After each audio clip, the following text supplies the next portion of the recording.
चलिए मंगलाचरण प्रारंभ करते हैं जी।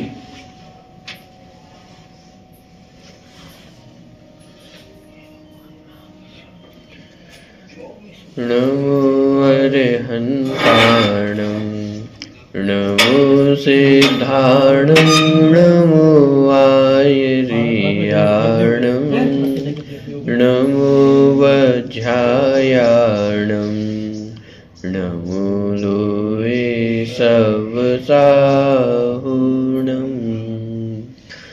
मंगलं भगवान् वीरो मंगलं गौतमो वणि मंगलं कुन्दकुन्दाद्यो जैनधर्मोऽस्तु मंगलं सर्वमङ्गलमाङ्गल्यं सर्वकल्याणकारकं प्रधानं सर्वधर्माणां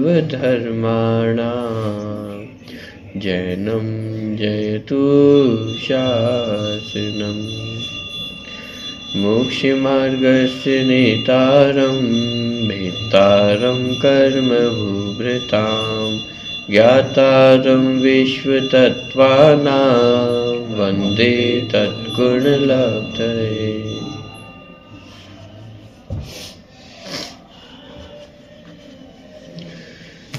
छब्बीस, 27, 28 और 29 नंबर के सूत्रों की चर्चा कल अपन ने की थी। विशेष तौर से 29वें नंबर की जो सूत्री चर्चा थी, सर्वद्रव्य पर्यायेषु केवलस्य, केवल ज्ञान का विषय सभी द्रव्य और उनकी समस्त पर्याय है। इसके संबंध में बहुत सारी चर्चा कल अपन ने देखी थी। क्रमबद्ध पर्याय की चर्चा भी इसके संदर्भ में अपन ने देखी थी। और वर्तमान समय में जो क्रमबद्ध पर्याय का निषेध किया जाता है, तो क्रमबद्ध पर्याय के निषेध करने पर केवल ज्ञान का जो वास्तविक स्वरूप है उसका भी अपलाप होता है, उसका भी निषेध होता है। तो वो सारी चर्चा कल अपन ने की थी। उसके बाद एक और चर्चा अपन ने देखी थी, अवधि ज्ञान मनापर्याय ज्ञान की कितनी उपयोगिता है, इसके संदर्भ में भी अपनी चर्चा हुई थी। वर्तमान में हमारे पास जो ज्ञान है वह मति श्रुत ज्ञान है और हमारा लक्ष्य क्या है, केवल ज्ञान को प्राप्त करना। तो मोक्ष मार्ग में मति श्रुत ज्ञान है और मोक्ष की प्राप्ति होने पर केवल ज्ञान है। लेकिन अवधि और मनपर्याय ज्ञान का प्रयोग ना मोक्ष मार्ग में है और ना मोक्ष प्राप्ति होने पर है। तो अवधि और मनपर्याय ज्ञान का वास्तव में मोक्ष मार्ग में कोई भी उपयोग नहीं है, बल्कि मोक्ष मार्ग से और हटाने वाले ज्ञान है। यद्यपि ये बात सही है कि जैसे मनपर्याय ज्ञान है वह मोक्ष मार्गी जीवों को ही होता है, संसार मार्गियों को तो अब मनपर्याय ज्ञान प्रगति ही नहीं होने वाला है। लेकिन मोक्ष मार्गियों को होने वाला ज्ञान भी मोक्ष मार्ग में रंच मात्र भी सहायक नहीं है। और जो भावलिंगी संत हैं जिन्हें मनपर्याय ज्ञान की प्राप्ति होती है, तो 99% तो उनका प्रयोग करते ही नहीं, माने वो पूरा जीवन उनका मनपर्याय ज्ञान का प्रयोग होते ही नहीं है। तो इस प्रकार की चर्चा कल अपन ने थोड़ी देखी थी। थोड़ा सा उसी के आगे की चर्चा को और लेते हैं। केवल ज्ञान के संदर्भ में जो तीनों काल के विषयों को जानने की चर्चा है वो भी इस आगे के प्रकरण में आने वाली है। तो एक बार पूरा प्रकरण को पढ़ते हैं क्योंकि बहुत महत्वपूर्ण प्रकरण है जिनागम का, उसी को पूरा आगे लेते हैं। पर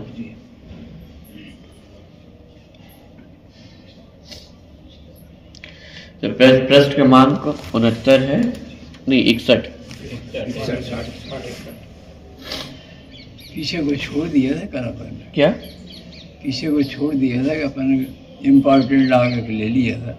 हाँ, वो उसमें सिर्फ सामान्य अर्थ बताया गया है सूत्र का, तो इसलिए जहाँ से प्रकरण प्रारंभ हुआ था वहीं से मैंने ले लिया था विषय। चलिए 61 नंबर का पृष्ठ है, अंतिम दूसरा पैराग्राफ है। इस प्रकार विचार करके माने ऊपर तक अवधि मनपर्याय ज्ञान की निरर्थकता सिद्ध की और फिर मति श्रुत ज्ञान के संदर्भ में बताया कि जो वर्तमान में हमारे पास मति श्रुत ज्ञान है उसका प्रयोग स्वाध्याय आदि कार्यों में ही उसका उपयोग करना चाहिए।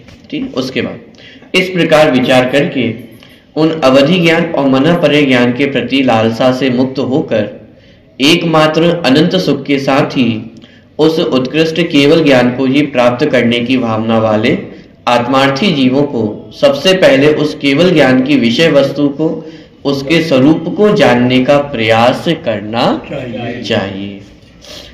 वह केवल ज्ञान इंद्रिय, मन, प्रकाश आदि के सहयोग के बिना पूर्णतः स्वतंत्र रहकर सीधे आत्मा से अलोकाकाश सहित इस लोक में जितने भी पदार्थ हैं उन सभी को, उनके गुणों को और उनकी द्रव्य पर्याय सहित गुण पर्यायों को, उनमें होने वाले प्रति समय के सूक्ष्म से सूक्ष्म परिवर्तनों को पूरी तरह स्पष्ट रूप से जानता है। तो इस प्रकार यह केवल ज्ञान का स्वरूप स्पष्ट किया। केवल ज्ञान इंद्रियों मन की सहायता के बिना सीधे आत्मा से जानता है। किसको जानता है? तो लोकाकाश अलोकाकाश में व्याप्त जितने द्रव्य हैं उन सभी द्रव्यों को, उनके सभी गुणों को और उनकी समस्त पर्यायों को जो केवल ज्ञान है वह प्रति समय के सूक्ष्म से सूक्ष्म परिवर्तनों को पूरी तरह स्पष्ट रूप से जानता है। 61 नंबर का पेज, 62 नंबर के पेज पे आ रहे हैं अपन। यह तो आप जानते ही हैं कि इस लोक में अनंतानंत जीव द्रव्य और उनसे भी अनंत गुणे, अनंतानंत पुद्गल द्रव्य है। एक धर्म द्रव्य, एक अधर्म द्रव्य, एक आकाश द्रव्य और लोक प्रमाण असंख्यात काल द्रव्य। ये द्रव्यों की संख्या बताए क्योंकि समस्त द्रव्यों को जानता है केवल ज्ञान। तो कितने द्रव्य हैं जगत में, तो उन समस्त द्रव्यों का वर्णन यहाँ पे किया। प्रत्येक द्रव्य में, वैसे तो द्रव्य ही अनंत है, अब उसमें से एक द्रव्य को पकड़े तो प्रत्येक द्रव्य में अनंतानंत गुण हैं। कितने गुण हैं? अनंतानंत गुण हैं। जीव अनंत कहे थे और गुण कितने? एक जीव में गुण कितने हैं? अनंतानंत गुण हैं। तो प्रत्येक द्रव्य में अनंतानंत गुण और प्रत्येक गुण में 3 काल के समय के बराबर अनंतानंत पर्याय होती हैं। अब देखो यहाँ पे सभी गुणों की बात नहीं चल रही है। द्रव्य अनंत, उस अनंत में से एक द्रव्य को पकड़ा, उस एक द्रव्य में कितने गुण हैं?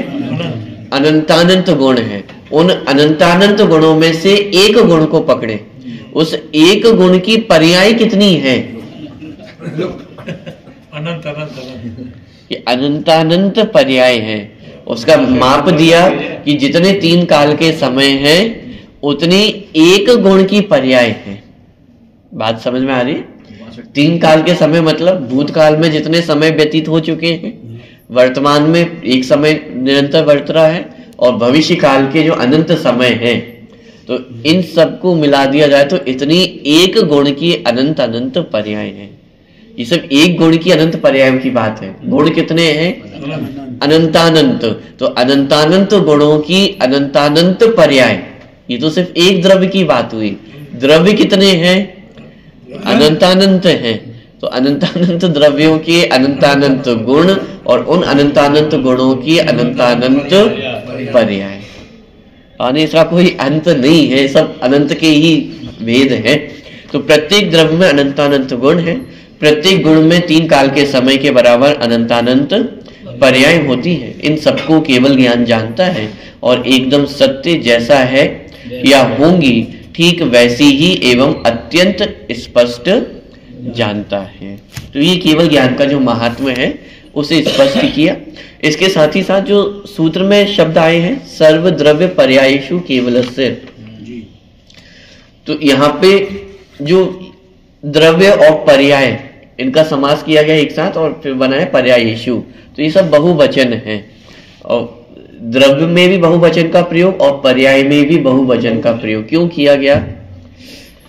क्योंकि बहुत से मत ऐसे भी हैं जो, जैसे अपन ने द्रव्य संग्रह में अपन ने जो अंतिम 57 नंबर की गाथा थी उसके टीका में अपन ने अंतिम में चर्चाई थी आत्मा के संदर्भ में, कि बहुत से मत वाले ऐसे हैं जो सिर्फ एक ब्रह्म को ही मानते हैं अथवा एक आत्मा को ही मानते हैं कि कितनी आत्मा है, कि एक ही आत्मा है और बाकी जो कुछ दिखाई दे रहा है वो कैसा है। तो उदाहरण क्या दिया था? क्या उदाहरण दिया था? द्रव्य संग्रह अभी पढ़ के आए, ताजा ताजा है इसलिए मैं पूछ रहा हूं। जैसे चंद्रमा होता है और चंद्रमा की आकृति, मान लीजिए आप अपन ने 10 बर्तन 10 थाली रख दी पानी भर करके, तो जैसे चंद्रमा की आकृति उन 10 थालियों में भी दिखाई देती है, उसी तरह आत्मा तो एक ही है और उसकी आकृति कहें अथवा उसकी परछाई, वो सब यहाँ पे दिखाई देते हैं। तो ऐसी अनेक मान्यता वाले मत इस जगत में है और उनका निषेध करने के लिए यहाँ पे द्रव्य में भी बहुवचन का प्रयोग किया कि द्रव्य एक नहीं है, द्रव्य कितने हैं, द्रव्य भी अनंत है। तो सर्व द्रव्य और पर्यायेषु, पर्याय में भी बहुवचन का प्रयोग है कि पर्याय भी एक नहीं, यानी केवली भगवान सिर्फ एक पर्याय को नहीं जानते। एक पर्याय मतलब सिर्फ वर्तमान काल को नहीं जानते, क्योंकि वर्तमान में एक समय है, एक समय में उत्पन्न होने वाली एक गुण की तो एक ही पर्याय रहेगी। तो इस अपेक्षा को ये कह सकता है कि केवली भगवान सिर्फ वर्तमान को जानते हैं। लेकिन सूत्र में बहुवचन का प्रयोग किया गया है और बहुवचन का अर्थ है कि केवली भगवान बहुत सारी पर्यायों को जानते हैं। और बहुत सारी मतलब भूतकाल भी सम्मिलित हो गया और भविष्य काल भी इसमें सम्मिलित हो गया है। तो केवली भगवान वर्तमान को तो जानते ही हैं, लेकिन भूतकाल की समस्त पर्यायों को भी जानते हैं और भविष्य काल की भी समस्त पर्यायों को जानते हैं। अब ये बहु का अर्थ समस्त कैसे हुआ, क्योंकि सर्व शब्द का प्रयोग है। सर्व द्रव्य पर्यायेषु केवलस्य, माने सभी द्रव्यों को और सभी पर्यायों को, तो भूतकाल की हो, भविष्य की हो, वर्तमान की हो, सभी पर्यायों को एक साथ एक समय में केवली भगवान जानते हैं, अथवा केवल ज्ञान का विषय इतना सब कुछ है। और उसी अर्थ को और स्पष्ट करते हुए फिर प्रवचन सार जी की गाथाएं दी गई हैं जो कल अपन ने पढ़ी थी। केवल ज्ञान का स्वरूप स्पष्ट करते हुए आचार्य कुंद कुंद कहते हैं, मैं सिर्फ अर्थ पढ़ रहा हूं, जो पर्याय उत्पन्न नहीं हुई है या उत्पन्न होकर नष्ट हो गई है, वे सभी अविद्यमान पर्याय केवल ज्ञान में तो प्रत्यक्ष ही है। ये 38वीं गाथा है। माने जो पर्याय उत्पन्न नहीं हुई है, माने कौन सी पर्याय, भविष्य काल की पर्याय जो अभी उत्पन्न नहीं हुई है या उत्पन्न होकर नष्ट हो गई हैं। ये कौन सी पर्याय है, ये भूतकाल की पर्याय हो गई है, माने जो उत्पन्न भी हो चुकी है और नष्ट भी हो चुकी है। तो भविष्य की पर्याय और भूतकाल की पर्याय वे सभी अविद्यमान पर्याय केवल ज्ञान में तो प्रत्यक्ष ही है। भूतकाल की और भविष्य काल की पर्याय वर्तमान में कैसी है, अविद्यमान है, लेकिन अविद्यमान होने पर भी केवल ज्ञान में प्रत्यक्ष ही भाषित होती है। यदि अनुत्पन्न और नष्ट पर्याय केवल ज्ञान में प्रत्यक्ष ना हो तो उस ज्ञान को दिव्य कौन कहेगा। तो केवल ज्ञान की तो दिव्यता ही ये है कि अविद्यमान पर्याय भी केवल ज्ञान में प्रत्यक्ष होती हैं, और यदि अविद्यमान पर्याय भी केवल ज्ञान में प्रत्यक्ष ना हो तो फिर केवल ज्ञान की दिव्यता क्या रहेगी, कोई दिव्यता फिर केवल ज्ञान में शेष नहीं रहेगी। उक्त गाथाओं में अत्यंत स्पष्ट शब्दों में यह कहा गया है कि सभी द्रव्यों की जो पर्याय अभी उत्पन्न नहीं हुई वे भविष्य की पर्याय, और जो उत्पन्न होकर नष्ट हो गई हैं वे भूतकाल की पर्याय केवल ज्ञान में अत्यंत स्पष्ट रूप से प्रति समय ज्ञात होती रहती हैं। इसी सूत्र की टीका में आचार्य पूज्यपाद लिखते हैं, सभी द्रव्यों की पृथक पृथक तीनों कालों में होने वाली अनंतानंत पर्याय हैं। इन सब में केवल ज्ञान की प्रवृत्ति होती है। ऐसा ना कोई द्रव्य है और ना पर्याय समूह है जो केवल ज्ञान के विषय से परे हो।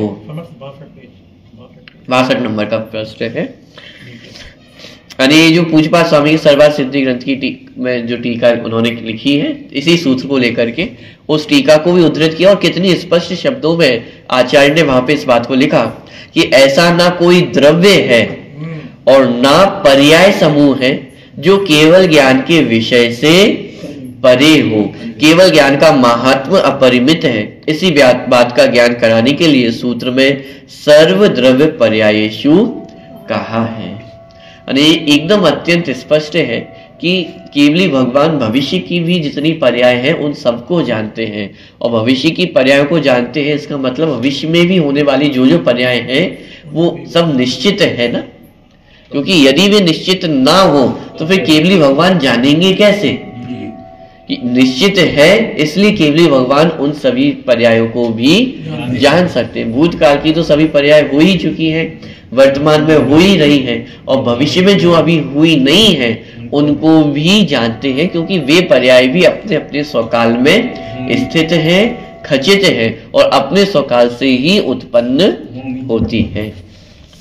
केवल ज्ञान का स्वरूप स्पष्ट करते हुए आचार्य अमृतचंद्र लिखते हैं, एक ज्ञायक स्वभाव का समस्त ज्ञों को जानने का स्वभाव होने से क्रमशः प्रवर्तमान अनंत भूत वर्तमान भावी विचित्र पर्याय समूह वाले अगाध स्वभाव और गंभीर समस्त द्रव्य मात्र को मानो वे द्रव्य ज्ञायक में उत्कीर्ण हो गए हो, चित्रित हो गए हो, भीतर घुस गए हो, कीलित हो गए हो, डूब गए हो, समा गए हो, प्रतिबिंबित हो गए हो।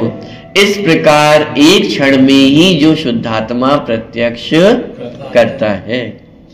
और ये अमृतचंद्र आचार्य के मूल शब्द कि जो केवली भगवान विश्व को जानते हैं तो किस प्रकार जानते हैं।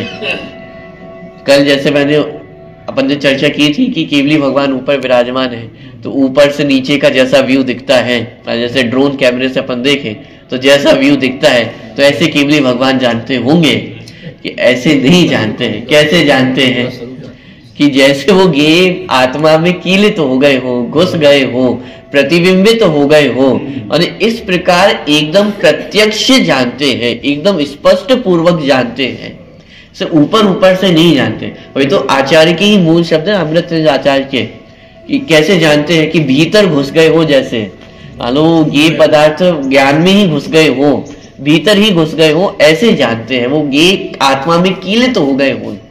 कहने का तात्पर्य इतने सारे विशेषण सिर्फ इसलिए दिए केवल ज्ञान की स्पष्टता बताने के लिए कि वह केवल ज्ञान कितनी स्पष्टता से एक एक पदार्थ को जानता है। और तीन लोक माने इस तीनों लोकों के अलौकिक के जितने द्रव्य हैं उन सबको इतनी स्पष्टता पूर्वक केवल ज्ञान जानता है। यह एक प्रश्न संभव है कि केवल ज्ञान में भविष्य की सब पर्याय जान ली जाती हैं, तो फिर यह भी जान लेते होंगे कि हम सबका कब क्या कैसे होने वाला है। यदि हाँ, तो फिर हम तो किसी का कुछ कर ही नहीं सकते। अभी सबसे बड़ा प्रश्न ये खड़ा होता है, और क्रमबद्ध पर्याय के निषेध करने के लिए भी तर्क प्रस्तुत किए जाते हैं कि यदि भविष्य निश्चित ही है तो फिर हम तो किसी का कुछ कर ही नहीं सकते हैं। इसका मतलब ये प्रश्न यदि उठ रहा है तो इसका मतलब ये तो सिद्ध हो गया कि अभी हमारे मन में कर्तृत्व का जो अहंकार है वो बराबर बैठा हुआ है। क्योंकि प्रश्न ही हमारा ये हो रहा है कि यदि भविष्य भी निश्चित हो गया तो फिर हम तो किसी का कुछ कर ही नहीं सकते। इसका मतलब अभी मन में तो यही भर के बैठे हैं कि अभी मुझे बहुत कुछ करना है। सुनते ये जा रहे हैं कि मैं अकर्ता हूँ, लेकिन मन में ये भर के बैठे हुए हैं कि अभी तो बहुत कुछ करना है। अभी जो हो गया वो भी मैंने किया और आगे मुझे बहुत करना है। देखिए समाधान, अरे भाई अभी तुम इसी में उलझ रहे हो कि तुम किसी का कुछ नहीं कर सकते। बात तो यहाँ तक है कि हम अपना भी कुछ नहीं कर सकते, सबके साथ अपनी पर्याय भी तो भगवान के केवल ज्ञान में ज्ञात हो गई है। क्या बात कह रहे हैं कि अभी तो सिर्फ इसी में उलझे हुए हो कि पर का कुछ कर सकते हैं या नहीं कर सकते हैं। ये पर का करना तो बहुत दूर की बात है, अपना भी करना संभव नहीं है। पर में तो कुछ करना संभव है ही नहीं, लेकिन अपनी पर्यायों में भी कुछ हम हेरफार कर सके, कुछ अदला बदली कर सके, ये भी संभव नहीं है। और मारीची के जीव ने करने का प्रयास किया था ना।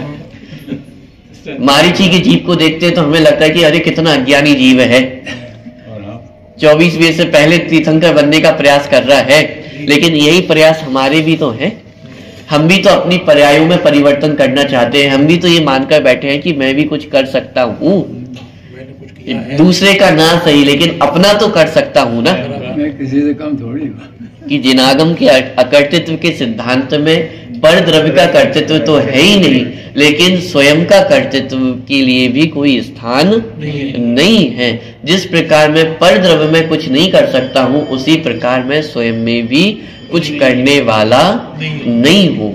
यदि ऐसा माना जाए कि मैं स्वयं में तो कुछ कर सकता हूँ, तो समस्या क्या खड़ी होगी कि केवली भगवान ने जिस तरह बाकी सबका भविष्य देखा है, वैसे ही मेरा भविष्य भी देखा है या नहीं देखा है।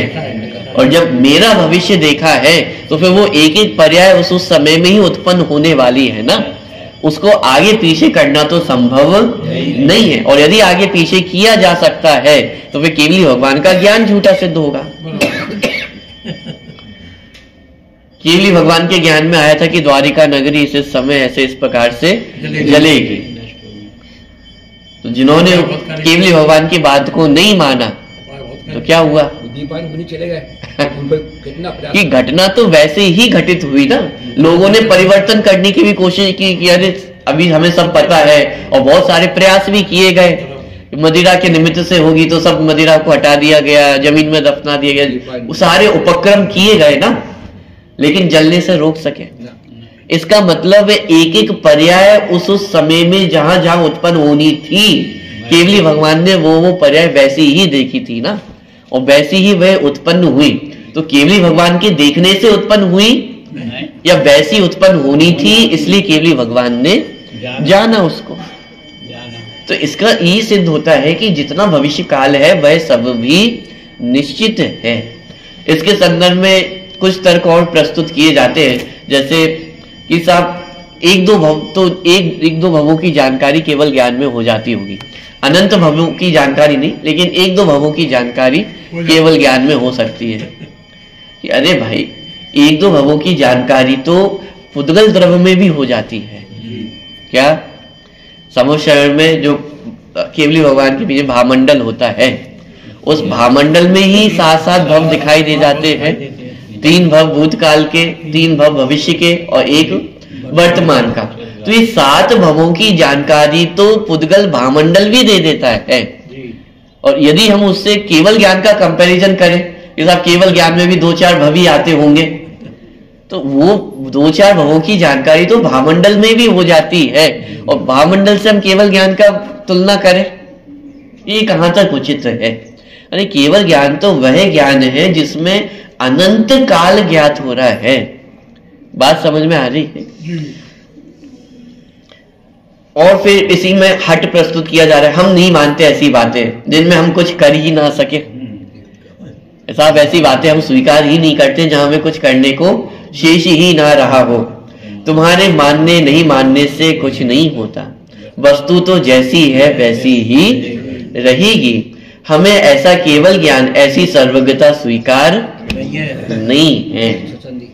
क्यों? क्योंकि जब सर्वज्ञता की बात होती है तो फिर अकर्तृत्व वहां पे निश्चित होता ही होता है, और जिन लोगों को कर्तृत्व का आग्रह बैठा हुआ हो तो वह सर्वज्ञता को कैसे स्वीकार करेंगे?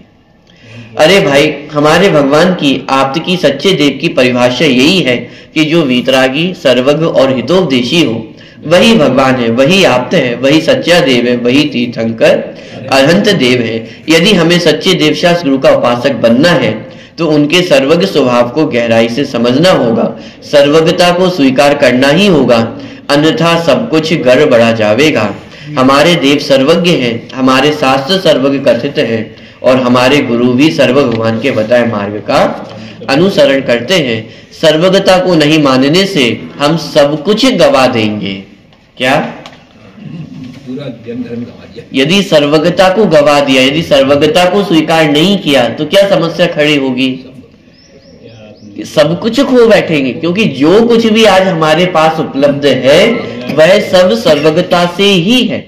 जितना आगम हमारे पास उपलब्ध है वो सर्व भगवान की ही देन है, सर्वज्ञता का ही प्रसाद है। और यदि जिनागम में से सर्वज्ञता को हटा दिया तो फिर क्या बचेगा? हम भी जब कहते हैं केवली सुत केवली बड़ी, केवली सुत केवली आलू में इतने जीव होते हैं, पानी में इतने जीव होते हैं, 5 स्थावर काय हैं, ये सब कहां से आया है?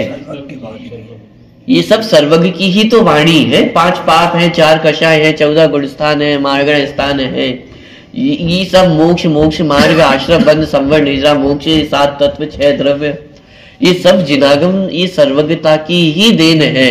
और यदि सर्वज्ञता के सच्चे स्वरूप को हम नहीं समझेंगे तो सब कुछ गवा देंगे, क्योंकि सच्चे देव की ही वाणी को सच्चे शास्त्र कहते हैं, और इन सच्चे देव के बताए हुए मार्ग पर चलने वाले गुरुओं को ही सच्चे गुरु कहते हैं। यदि सर्वज्ञता को स्वीकार नहीं किया तो सच्चे देव का भी अपलाप होगा, सच्चे शास्त्रों को भी गवा देंगे और सच्चे गुरुओं को भी गवा देंगे, माने कुछ भी फिर हमारे पास बचने वाला नहीं है। क्या आप नहीं जानते कि समस्त जिनागम का आधार एकमात्र सर्वज्ञता ही है। झूठे कर्तृत्व के अभिमान में सर्वज्ञ और सर्वज्ञता से विमुख होना समझदारी का काम नहीं है। हमारे आचार्य समंत भद्र ने, अकलंद देव ने, आचार्य श्री विद्यानंद ने सर्वज्ञता की सिद्धि में जीवन लगा दिया है और आज हम कह रहे हैं कि यदि सर्वज्ञता के स्वीकार करने में हमारे हाथ कुछ नहीं रहेगा तो हम उसे भी तिलांजलि दे देंगे। किस कीमत पर? क्योंकि हमें कुछ करना है और जो हमारे उस कर्तृत्व की रास्ते में बीच में आएगा हम उसको भी हटा देंगे। और इस आग्रह में हम किसको हटाने को भी स्वीकार कर रहे हैं कि सर्वज्ञता के अस्तित्व को। और सर्वज्ञता का अस्तित्व माने जिनेन्द्र भगवान का अस्तित्व, क्योंकि जिनेन्द्र भगवान का अस्तित्व ही सर्वज्ञता है। वीतरागता और सर्वज्ञता यही तो उनके दो मुख्य गुण कहे जाते हैं। और यदि सर्वज्ञता को हटा देंगे तो फिर जिनेन्द्र भगवान का अस्तित्व भी नहीं रहेगा। अरे भाई, ऐसा दुस्साहस कभी नहीं करना, ऐसा आत्मघाती कदम कभी नहीं उठाना, उठाने की सोचना भी नहीं। हे भगवान, हमारे शत्रु को भी कभी ऐसी दुर्बुद्धि ना आए, हम तो यही कामना करते हैं। हे आत्मन, यदि समझ पूर्वक सच्चे दिल से सर्वज्ञता की स्वीकृति हो जावे तो हमारे इस कर्तृत्व के अभिमान को चूर चूर होते देर ना लगेगी। सहज अकर्ता भाव जागृत हुए बिना नहीं रहेगा। अरे भाई, जब तक हमें सर्वज्ञता स्वीकृत ना होगी तब तक वह हमें प्राप्त भी कैसे होगी? क्या कि यदि हमें सर्वज्ञता को प्राप्त करना है तो पहले सर्वज्ञता को स्वीकार ही तो करना होगा। यदि सर्वज्ञता स्वीकृत ही नहीं होगी तो फिर वह प्राप्त भी कैसे होगी? प्रयत्न क्यों करेंगे? यदि हमें सर्वज्ञता प्राप्त करना है तो हमें सहज भाव से सर्वज्ञता को स्वीकार करना ही चाहिए। यदि सर्वज्ञता के स्वरूप को गहराई से जानना है तो लेखक की अन्य कृति क्रमबद्ध पर्याय एवं आचार्य कुंद कुंद कृत प्रवचन सार के ज्ञानाधिकार का स्वाध्याय अवश्य करना चाहिए। ज्ञानाधिकार में तो एक एक गाथा हमारे संपूर्ण जो पहला अधिकार है उसमें केवल ज्ञान को ही स्पष्ट किया गया है, क्योंकि ये केवल ज्ञान ही अनंत सुख को लाता है। तो इसलिए यदि अनंत सुख को प्राप्त करना है तो केवल ज्ञान को भी प्राप्त करना, और फिर केवल ज्ञान के स्वरूप को बहुत विशुद्धता से वहां पे भी स्पष्ट किया गया, तो वहां से भी इस विषय को समझना चाहिए। तो मूल रूप से यहाँ इतनी विस्तृत चर्चा इसलिए की जा रही है क्योंकि सूत्र अपना आया था सर्वद्रव्य पर्यायेषु केवलस्य। केवल ज्ञान का जो विषय है वह सभी द्रव्यों की सभी पर्याय है। और भूतकाल और वर्तमान में किसी को इतनी कोई आपत्ति नहीं होती है कि केवली भगवान पूरे भूतकाल को जानते हैं, पूरे वर्तमान को जानते हैं, उसमें किसी को कोई समस्या खड़ी नहीं होती है। लेकिन जब बात भविष्य की आती है तो सबको समस्या खड़ी हो जाती है, क्योंकि यदि भविष्य को भी जान लेंगे तो इसका मतलब ये होगा कि भविष्य भी निश्चित है, सबका भविष्य निश्चित है। और यदि भविष्य निश्चित है तो फिर हमारे हाथ में क्या रह जाएगा? अरे वास्तव में तो संपूर्ण जिनागम यही कह रहा है कि हमारे हाथ में कुछ भी नहीं है। जिस प्रकार हम पर द्रव्य में कुछ नहीं कर सकते हैं उसी तरह स्वयं का करना भी संभव नहीं है। और यदि स्वयं में हम कुछ कर सकते हैं तो अभी तक किया क्यों नहीं है? मोक्ष जाना किसको पसंद नहीं है? किसको अनंत सुख नहीं चाहिए? किसको ये पंच इंद्रिय के दुखों से छूटना नहीं है? और यदि हम सुखी हो सकते हैं तो फिर अभी तक मोक्ष प्राप्त किया क्यों नहीं है? किसको नहीं पता है कि खोटे परिणाम नहीं करने चाहिए, दुख के कारण हैं, लेकिन कितने जीव हैं जो इस खोटे परिणाम को रोक पाते हैं? जो स्वाध्याय नहीं करते, मैं उनकी बात नहीं कर रहा हूं, जो रोज मंदिर आ रहे हैं, रोज स्वाध्याय कर रहे हैं, जो रोज शुद्धात्मा की चर्चा कर रहे हैं, उनके मन में भी खोटे परिणाम क्यों उत्पन्न हो जाते हैं? और जब ये उत्पन्न होते हैं तो कौन ये कहता है कि मैंने ये खोटे परिणाम किए हैं? कहते तो यही है ना कि खोटे परिणाम हो जाते हैं, आ जाते हैं। वास्तव में तो प्रत्येक द्रव्य का परिणामन स्वतंत्र ही हो रहा है। हम भी अपने परिणामों को रोकने वाले, करने वाले वास्तव में नहीं है। तो फिर करना क्या है कि इस अकर्तृत्व की स्वीकृति का नाम ही पुरुषार्थ है। इसके अलावा पर में कुछ करने धरने का नाम अथवा अपनी पर्यायों को आगे पीछे करने का नाम पुरुषार्थ नहीं है। वास्तव में यदि विचार करके देखें, मारीची के लिए पुरुषार्थ क्या होता? हो रहा है उसको जहाँ स्वीकार कर। एक चीज है भाई जैसे उसको अपना भविष्य ख्याल में आया तो उसने क्या सोचा कि नहीं मैं तो पुरुषार्थ करूंगा, और पुरुषार्थ करके क्या हो सकता है कि अपने 24 नंबर को मैं कहाँ पे ले आऊंगा, 2-3 नंबर पे पहले नंबर पे ले आऊंगा, और पहले नंबर पे ना सही तो कम से कम दूसरा नंबर तो मुझे मिल ही जाएगा। तो मारीची की जीव की दृष्टि में पुरुषार्थ किसका नाम था?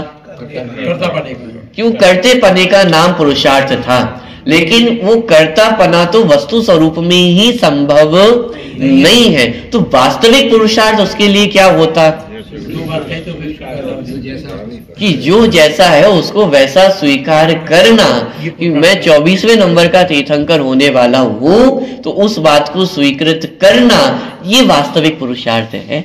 लेकिन आनंद भाव थे तो कैसे स्वीकार करें?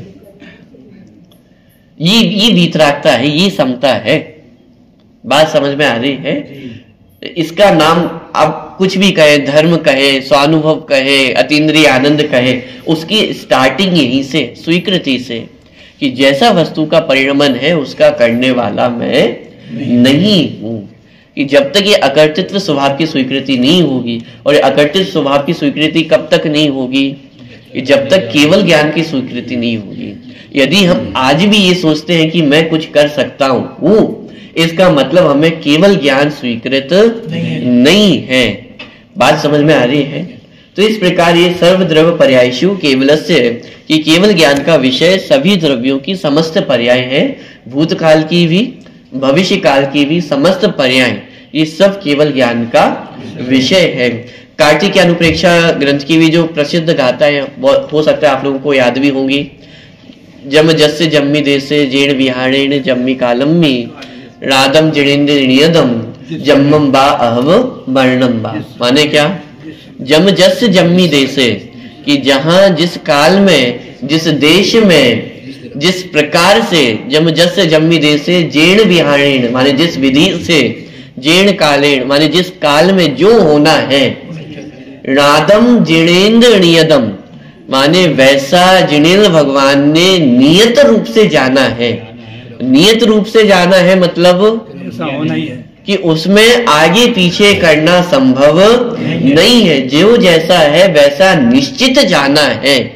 जन्मम्बा मरणम्बा माने चाहे जन्म हो मरण हो, माने जिस व्यक्ति का जिस देश में, जिस काल में, जिस विधि से, जहां जब जैसा जन्म मरण होना है, वैसा ही केवली भगवान ने वैसा जाना है। उसको माने निषेध करने हो जाए, उसको बदलने में जिनेन्द्र भी संभव नहीं है। ना इंद्र बदल सकते हैं, ना जिनेन्द्र बदल सकते हैं, कोई भी उसको बदलने में संभव नहीं है। माने ना इंद्र में ये सामर्थ्य है कि पर्यायों को बदल सके, इंद्र में तो सामर्थ्य है ही नहीं। लेकिन भगवान, महावीर भगवान में तो ये सामर्थ्य होगी ना। हमने तो सुना है वे अनंत शक्ति के धारक होते हैं, अनंत चतुष्टय है, अनंत ज्ञान, अनंत दर्शन, अनंत सुख और अनंत वीर है, तो अनंत शक्ति है ना। तो जिनेन्द्र भगवान तो भविष्य को बदल सकते हैं, पर्यायों को भी अदला बदली कर सकते हैं। कि ना इंद्र में सामर्थ्य है और ना जिनेन्द्र में सामर्थ्य है। हाँ, अनंत शक्ति है, लेकिन ऐसी कोई शक्ति नहीं है कि एक पर्याय को का स्थान भी बदला जा सके, एक समय को भी भविष्य के समय को वर्तमान में लाया जा सके पहले। ये ताकत जिनेन्द्र भगवान में भी नहीं है। तो ये निश्चित है कि जो जब जैसा होना है वह वैसा उस काल में होता है। और उसको उद्घोषित करने वाला ये जो सूत्र है वह यहाँ पे आचार्य उमा स्वामी द्वारा लिखा गया, सर्वद्रव्य पर्यायेषु केवलस्य। कितना सरल, एकदम संक्षिप्त सूत्र है, लेकिन संपूर्ण जिनागम के सार को अपने अंदर समेटा हुआ है। तो इस प्रकार ये 26, 27, 28 और 29 ये सूत्रों की अपनी चर्चा हुई। इसके संदर्भ में एक और सूत्र आगे आ रहा है, 30वें नंबर का। प्रश्न खड़ा हुआ कि एक साथ कितने ज्ञान हो सकते हैं। पांचों ज्ञानों का प्रकरण यहाँ पे पूरा हो गया है, मति ज्ञान, श्रुति ज्ञान, अवधि ज्ञान, मनापरय ज्ञान और केवल ज्ञान। प्रश्न ये खड़ा हुआ कि एक साथ कितने ज्ञान हो सकते हैं। माने एक जीव को एक बार में यदि देखा जाए तो कितने ज्ञान हो सकते हैं, तो कम से कम कितने ज्ञान हो सकते हैं, और अधिक से अधिक कितने ज्ञान हो सकते हैं। कम से कम एक ज्ञान, अधिक से अधिक चार ज्ञान। चलिए सूत्र पढ़ते हैं, फिर अपन उसका अर्थ देखेंगे। पांचों ज्ञानों के विषय स्पष्ट हो जाने के बाद अब यह बताते हैं कि एक आत्मा में एक साथ कम से कम एक और अधिक से अधिक चार ज्ञान हो सकते हैं। तत्संबंधी सूत्र इस प्रकार है। चलिए मैं पढ़ता हूं, फिर आप रिपीट करिएगा। एकादीनि भाज्यानि युगपदे कस्मिन्ना चतुर्भ्या एकादीनि भाज्यानि युगपदे कस्मिन्ना चतुर्भ्या। देखिए एकादीनि माने एक आदि कि एक और आदि, माने एकादि माने 1 2 3 4 5। तो एकादीनि भाज्यादि चतुर्भ्या माने एक आदि से लेकर के 4 तक, 1 2 3 और 4, 5 ज्ञान है, लेकिन 1 से लेकर के 4 ज्ञान तक की प्राप्ति एक साथ एक जीव को एक बार में हो सकती है। एकादीनि भाज्यानि मतलब विकल्प से, ऑप्शन है, माने जरूरी नहीं है कि सभी जीवों को 4 ज्ञान ही हो या सभी जीवों को एक ज्ञान ही हो। सब जीवों को अपनी अपनी योग्यता अनुसार एक ज्ञान से लेकर के 4 ज्ञान तक हो सकते हैं। कम से कम एक ज्ञान, अधिक से अधिक 4 ज्ञान, लेकिन ये भाज्यानि माने ऑप्शनल है, विकल्प से, जिस जीव की जैसी जैसी योग्यता है। एकादीनि भाज्यानि युगपत् एकस्मिन्ना, युगपत् मतलब एक साथ, एकस्मिन्ना मतलब एक जीव में, एक साथ एक से लेकर के 4 ज्ञान तक हो सकते हैं। ये इस सूत्र का एक सामान्य अर्थ हुआ। एक जीव के एक साथ एक से लेकर 4 ज्ञान तक, 4 तक ज्ञान हो सकते हैं। तो ये किस प्रकार होगा कि कम से कम देखा जाए तो कितने ज्ञान हो सकते हैं? एक ज्ञान। और एक ज्ञान कौन सा है? केवल ज्ञान। जहां केवल ज्ञान है फिर वहां बाकी सारे ज्ञानों का अभाव हो जाता है, क्योंकि जो बाकी के शेष 4 ज्ञान है वे छायाक्षमिक ज्ञान है और केवल ज्ञान ये छायिक ज्ञान है। तो जहां छायिक ज्ञान की प्राप्ति हो गई वहां समस्त छायाक्षमिक ज्ञानों का अभाव हो जाता है। तो कम से कम यदि कोई ज्ञान हो सकते हैं एक जीव को एक बार में, तो वह कितने ज्ञान होंगे? एक ज्ञान, वह है केवल ज्ञान। फिर 2 ज्ञान कौन कौन से? मति ज्ञान और श्रुति ज्ञान। ऐसा कभी नहीं होगा कि अवधि मन पर्याय ज्ञान हो और बाकी के 3 ज्ञान ना हो। माने कम से कम यदि 2 ज्ञान होंगे तो वे कौन कौन से होंगे? मति और श्रुति ही होंगे। मति और अवधि हो, मति और मना पर्याय हो, मति और केवल ज्ञान हो, मना पर्याय केवल ज्ञान हो, अवधि मना पर्याय हो, श्रुत अवधि हो, ऐसे कोई भी भेद नहीं बनेंगे। यदि 2 ज्ञान होंगे तो वे कौन से होंगे? मति ज्ञान और श्रुति ज्ञान। ठीक है, तो 1 ज्ञान केवल ज्ञान, 2 ज्ञान मति श्रुत, 3 ज्ञान होंगे तो मति ज्ञान, श्रुति ज्ञान और अवधि ज्ञान। बस मति ज्ञान, श्रुति ज्ञान और मना पर्याय ज्ञान भी हो सकता है। ऐसा जरूरी नहीं है कि अवधि ज्ञान ही पहले होना चाहिए। अवधि ज्ञान कदाचित उत्पन्न ना हो तो भी मना पर्याय ज्ञान की प्राप्ति हो सकती है। तो मति ज्ञान, श्रुति ज्ञान, अवधि ज्ञान अथवा मति ज्ञान, श्रुति ज्ञान और मना पर्याय ज्ञान, इस प्रकार के 2 प्रकार के भेद 3 ज्ञान में बन सकते हैं। या तो अवधि ज्ञान की प्राप्ति हो सकती है और या फिर मना पर्याय ज्ञान की प्राप्ति हो सकती है। तो मति, श्रुत और अवधि ज्ञान के कोई एग्जाम्पल?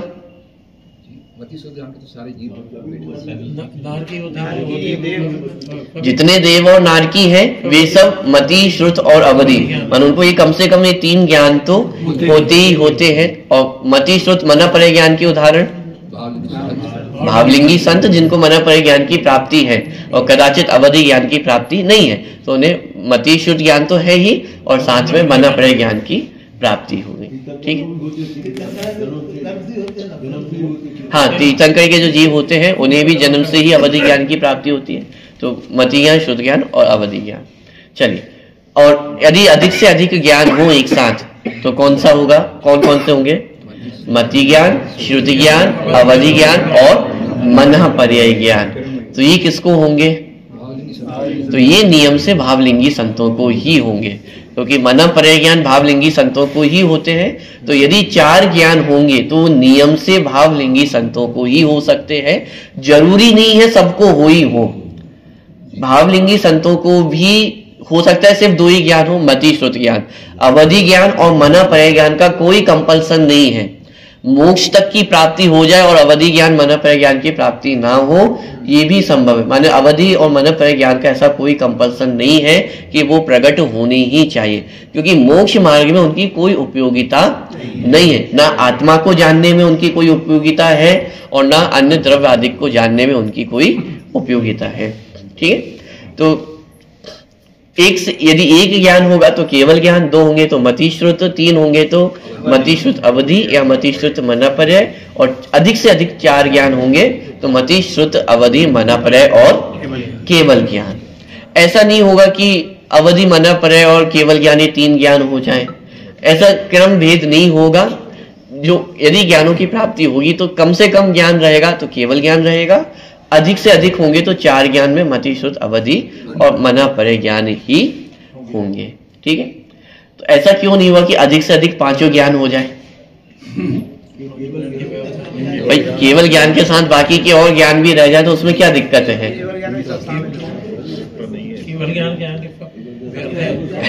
गर्भित हो जाएंगे भैया केवल, इसके लिए बहुत अच्छा शब्द दिया सर्वा सिद्धि ग्रंथ में, इसको केवल ज्ञान असहाय ज्ञान है। केवल ज्ञान को अन्य किसी की सहायता की आवश्यकता नहीं है। केवल ज्ञान अपने आप में परिपूर्ण ज्ञान है। केवल ज्ञान के लिए अन्य किसी भी ज्ञान की आवश्यकता नहीं है, इसलिए उसे बहुत सुंदर शब्द दिया असहाय ज्ञान। केवल ज्ञान कैसा है? असहाय ज्ञान है, उसे अन्य किसी भी ज्ञान की सहायता की आवश्यकता नहीं है। तो इसलिए यदि एक ज्ञान होगा तो केवल ज्ञान अपने आप में पर्याप्त है। ठीक है, और बाकी के 4 ज्ञान होते हैं तो वो एक साथ अधिक से अधिक 4 ज्ञान भी हो सकते हैं। दूसरा कारण ये भी है कि जो 4 ज्ञान है वे सब क्षायक्षमिक ज्ञान है और केवल ज्ञान क्षायिक ज्ञान है। तो क्षायिक ज्ञान प्रकट होने पर समस्त क्षायक्षमिक ज्ञानों का अभाव हो ही जाता है, क्षायक्षमिक भाव का अभाव हो गया। केवल ज्ञान वर्ण कर्म का संपूर्णतया क्षय हो गया है। क्षयक्षम तो तब हो जब केवल ज्ञान की सत्ता हो और वह कुछ उदय में हो कुछ अस्त हो, तब क्षयक्षम की अवस्था बनती है। लेकिन केवल ज्ञान होने पर संपूर्ण केवल ज्ञानावरण कर्म का अभाव हो जाता है, इसलिए केवल ज्ञान ही एक ऐसा ज्ञान है जो अकेला खड़ा रहता है। ठीक है, तो इस प्रकार एक साथ अधिक से अधिक 4 ज्ञान हो सकते हैं और कम से कम देखा जाए तो 1 ज्ञान की प्राप्ति हो सकती है। तो इस प्रकार जो एक आत्मा में एक साथ कितने ज्ञान हो सकते हैं तत्संबंधी यहाँ पे उसका समाधान हुआ। अब यहाँ पे एक और सूत्र की चर्चा आज अपन कर रहे हैं। 31वें नंबर का सूत्र है, ऊपर हेडिंग है प्रमाणाभास या मिथ्या ज्ञान। अभी तक अपन जितनी चर्चा करके आए हैं वो सब सम्यक ज्ञान की चर्चा करके आए थे, क्योंकि प्रकरण अपना मोक्ष मार्ग का चल रहा था। और ये मोक्ष मार्ग का प्रकरण कहां से प्रारंभ हुआ था?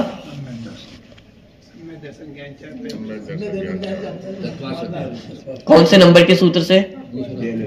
पहले नंबर के सूत्र से, सम्यक दर्शन ज्ञान चैत्राणी मोक्ष मार्ग। यहां से चर्चा प्रारंभ हुई थी। मोक्ष मार्ग का प्रकरण था। मोक्ष मार्ग के प्रकरण में सम्यक दर्शन के स्वरूप को स्पष्ट किया था, तत्वा श्रद्धानम सम्यक दर्शनम। फिर सम्यक दर्शन के भेद बताए थे, निसर्ग जदियमल, वो सारी चर्चा सम्यक दर्शन की चली थी। और फिर सम्यक ज्ञान का प्रकरण प्रारंभ हुआ था, तो उसके अंतर्गत मति श्रुत अवधि मन पर्याय और केवल ज्ञान, इन सबके स्वरूप को स्पष्ट किया। अब यहाँ पे प्रमाणाभास का वर्णन भी किया जा रहा है। इतने सारे सूत्रों में प्रमाण ज्ञान का वर्णन किया, माने सम्यक ज्ञान का वर्णन किया, और एक सूत्र में यहाँ पे प्रमाणाभास माने मिथ्या ज्ञान का वर्णन भी कर रहे हैं। ठीक है, सम्यक ज्ञान रूप प्रमाण का प्रकरण समाप्त हुआ। अब प्रमाणाभास रूप मिथ्या ज्ञानों की चर्चा करते हैं। 31वें नंबर का सूत्र है, मति श्रुताब्दयो विपर्यश्च। मति श्रुताब्दयो विपर्यश्च क्या कह रहे हैं? मति ज्ञान, श्रुत ज्ञान और अवधि ज्ञान विपर्यश्च माने विपर्यय भी होते हैं। क्या का अर्थ होता है? और माने यहाँ पे भी के अर्थ में कि विपर्यश्च माने सम्यक भी होते हैं और विपरीत भी होते हैं। सम्यक की चर्चा पहले करके आ गए हैं और यहाँ पे कह रहे हैं कि मति ज्ञान, श्रुति ज्ञान और अवधि ज्ञान ये विपरीत भी होते हैं। विपरीत होते हैं मतलब मिथ्या ज्ञान भी होते हैं। जैसे मति ज्ञान का विपरीत कुमति ज्ञान, श्रुत ज्ञान का विपरीत कुश्रुत ज्ञान और अवधि ज्ञान का विपरीत कुअवधि ज्ञान। इसका एक और नाम है विभंग अवधि अथवा विभंग ज्ञान। ठीक है, तात्पर्य यह है कि 5 प्रकार के सम्यक ज्ञानों में आरंभ के 3 मति ज्ञान, श्रुत ज्ञान और अवधि ज्ञान मिथ्या भी होते हैं। जब ये तीनों ज्ञान सम्यक दर्शन सहित होते हैं तो सम्यक ज्ञान रूप या प्रमाण रूप होते हैं, और जब मिथ्या दर्शन सहित होते हैं तब मिथ्या ज्ञान रूप या प्रमाणाभास रूप होते हैं। मना परय ज्ञान और केवल ज्ञान मात्र सम्यक दृष्टि को ही होते हैं, अतः वे कभी मिथ्या ज्ञान रूप नहीं हो सकते। वे सदा सम्यक ज्ञान रूप या प्रमाण रूप ही होते हैं, क्योंकि 2 ज्ञान रहेगा इसमें, मना परय और केवल ज्ञान। मना परय ज्ञान और केवल ज्ञान सम्यक ज्ञान रूप ही होते हैं, मिथ्या ज्ञान रूप नहीं होते। अवधि ज्ञान को मिथ्या ज्ञान में इसलिए लिया क्योंकि देव और नारकियों को मिथ्या दृष्टियों को भी, क्योंकि नारकियों में भी चाहे सम्यक दृष्टि हो या मिथ्या दृष्टि हो, मिथ्या दृष्टि नारकी भी हो तो भी उन्हें अवधि ज्ञान की प्राप्ति होती है, और ऐसे ही देवों में भी चाहे सम्यक दृष्टि हो या मिथ्या दृष्टि हो उन्हें भी जन्म से ही भव प्रत्यय अवधि ज्ञान होता है। मनुष्यों में और तुर्यंचों में सम्यक की पात्रता है कि सम्यक दृष्टि जीवों को अवधि ज्ञान की प्राप्ति होती है। तो इस प्रकार मति ज्ञान, श्रुत ज्ञान और अवधि ज्ञान ये विपरीत ज्ञान भी होते हैं, मिथ्या ज्ञान भी होते हैं। ठीक है, ये एक सामान्य 31वें नंबर का सूत्र है, और इस सूत्र के संबंध में एक प्रश्न खड़ा हो सकता है कि जितना विपरीत ज्ञान माने मिथ्या दृष्टियों का जितना ज्ञान है वह सब कुमति कुश्रुत ज्ञान ही कहलाता है। अब लेकिन प्रश्न ये खड़ा होता है कि जैसे एक सम्यक दृष्टि जीव है और एक मिथ्या दृष्टि जीव है, सम्यक दृष्टि जीव भी इस माइक को माइक जान रहा है और मिथ्या दृष्टि जीव भी इस माइक को माइक जान रहा है, तो मिथ्या दृष्टि का ज्ञान वह सम्यक ज्ञान होगा या मिथ्या ज्ञान होगा?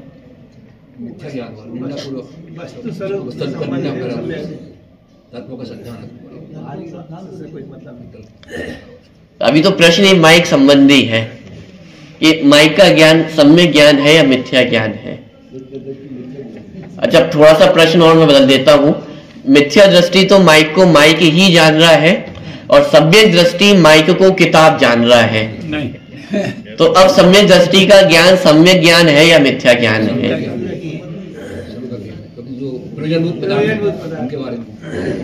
हो ही नहीं सकता, मिथ्या दृष्टि 2 + 2 4 जानता है और सम्यक दृष्टि 2 + 2 5 कह रहा है।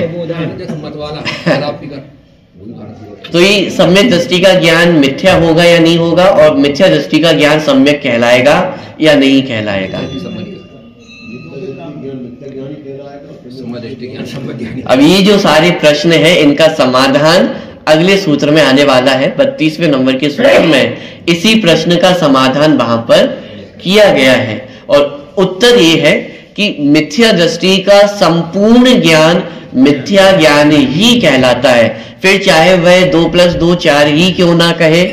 मिथ्या दृष्टि का जितना ज्ञान है वह सब मिथ्या ज्ञान ही है, और सम्यक दृष्टि का जितना ज्ञान है फिर चाहे वह 2 + 2 5 ही क्यों ना कहे, वो ज्ञान भी सम्यक ज्ञान ही कहलाता है। और इसमें कोई दादागिरी नहीं है कि मिथ्या दृष्टि करे तो वो पाप हो गया और सम्यक दृष्टि करे तो सब चलता है, ऐसा नहीं है, दादागिरी की बात नहीं है।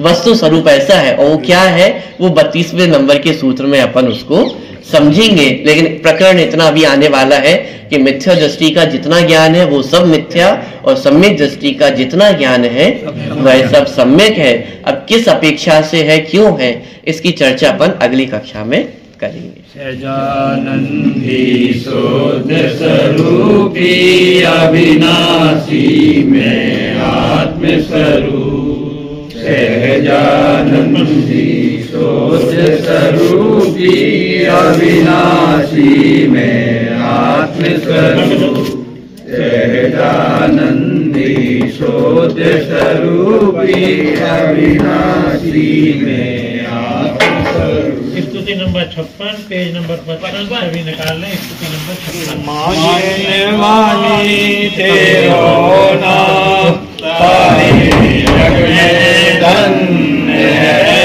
तुमको नमन है, तुमको नमन है, तेरो नाम धन्य है।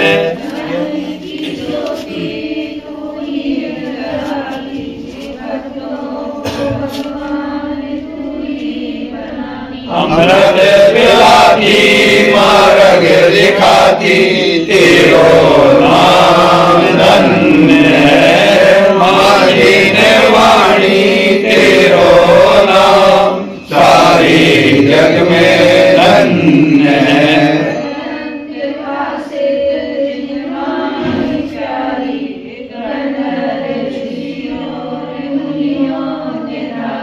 जीवन की नैया को तू तारती माँ, तेरो नाम धन्य है। मालिन वाणी तेरो नाम सारे जग में धन्य है।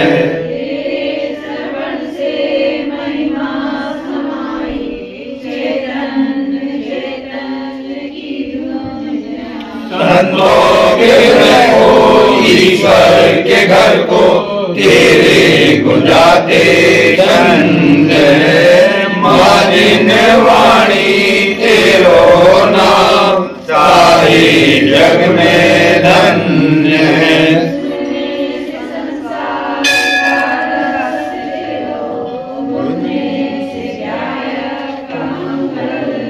तुमको नमन है, तुमको नमन है, तेरो नाम धन्य है। मालिन वाणी तेरो नाम सारे जग में धन्य है। जवानी के ज्ञान से तुझे रोका लो, तो वाणी मत